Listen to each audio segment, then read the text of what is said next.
Prime Minister Narendra Modi's mega tribute to RSS founders in Nagpur. Prime Minister Modi landed in Nagpur earlier today. He was welcomed by Maharashtra Chief Minister Devendra Fadnavis and Union Minister Nitin Gadkari. Prime Minister then visited the Smriti Mandir accompanied by RSS Chief Mohan Bhagwat. This was followed by his visit to the Diksha Bhumi. Prime Minister Modi visited the Smriti Mandir where he offered homage at the memorials of RSS founder KB Hedgewar and the organization's second Sarsang Chalak MS Golwalkar. Prime Minister Modi also left a message at the Mandir where he praised RSS and remembered how RSS had inspired many, including Swayamsevaks across the nation. Prime Minister Modi also paid respects to B.R. Ambedkar at the Diksha Bhumi, the site where Ambedkar embraced Buddhism along with thousands of his followers in 1956. PM also inaugurated several projects in Nagpur. संगठन, समर्पण और सेवा की ये त्रिवेणी विकसित भारत की यात्रा को निरंतर ऊर्जा देती रहेगी, दिशा देती रहेगी। संघ का इतने वर्षों का परिश्रम फलीभूत हो रहा है। संघ की इतने वर्षों की तपस्या विकसित भारत का एक नया अध्याय लिख रही है।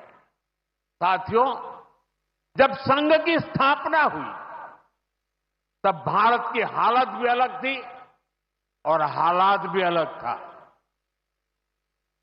1925 से लेकर 1947 तक वो समय संघर्ष का समय था।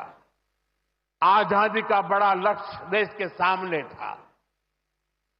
आज संघ की 100 वर्षों की यात्रा के बाद देश फिर एक अहम पड़ाव पर है।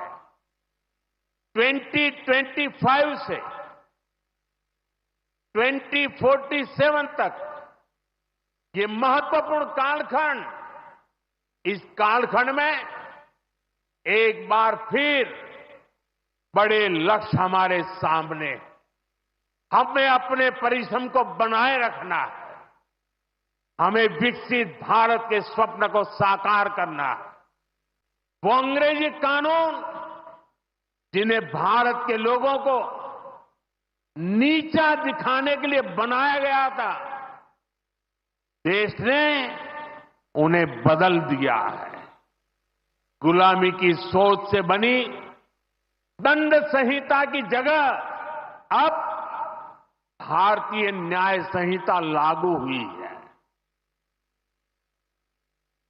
हमारे लोकतंत्र के प्रांगण में अब राजपथ नहीं, कर्तव्य पथ है। हमारी नौसेना के ध्वज में भी गुलामी का चिन्ह छपा हुआ था। उसकी जगह अब नौसेना के ध्वज पर छत्रपति शिवाजी महाराज का प्रतीक लहरा रहा है। गुलामी के आखिरी दशकों में डॉक्टर साहब और गुरुजी जैसे महान व्यक्तित्वों ने इसे नई ऊर्जा देने का काम किया। आज हम देखते हैं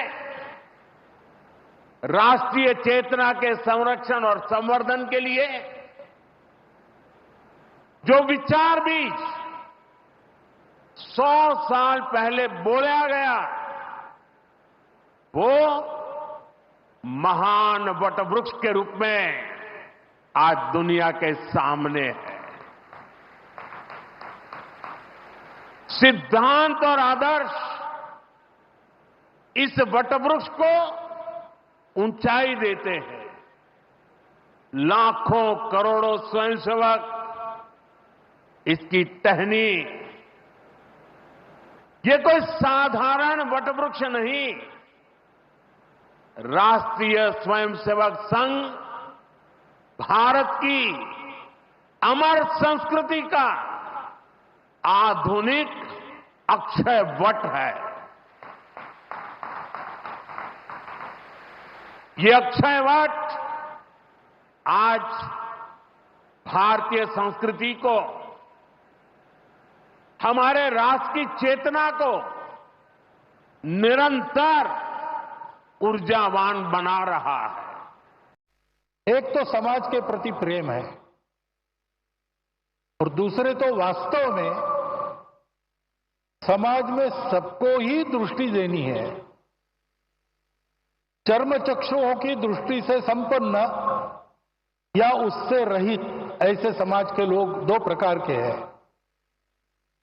लेकिन सदा सर्वदा जीवन में जो दृष्टि आवश्यक होती है, जीवन में हमको जो कुछ मिला है परिस्थिति के रूप में, उस परिस्थिति का अधिकतम उत्कृष्ट उपयोग करते हुए अपने जीवन को सार्थक बनाना, अपने जीवन को निरामय बनाना, अपने जीवन को स्वस्थ बनाना, ये सारा करने के लिए जो जीवन की दृष्टि चाहिए वो जीवन की दृष्टि ही है। और उस जीवन के दृष्टि का सारांश में वर्णन है सेवा। संघ के संदर्भ में कहेंगे तो 1 घंटा शाखा में स्वयं का विकास और 23 घंटा उस विकास का उपयोग समाज के भलाई के लिए, यही वह दृष्टि है और वह दृष्टि देने के लिए ये सारे काम चलते हैं। हम सभी के लिए ये बहुत ही हर्ष की बात है कि माधव नेत्रालय का आज भूमि पूजन हो रहा है। पिछले कई वर्षों से माधव नेत्र पीढ़ी कार्य कर रही है और कई लोगों के जीवन में प्रकाश लाने का काम इस माधव नेत्र पीढ़ी के माध्यम से लगातार किया गया है।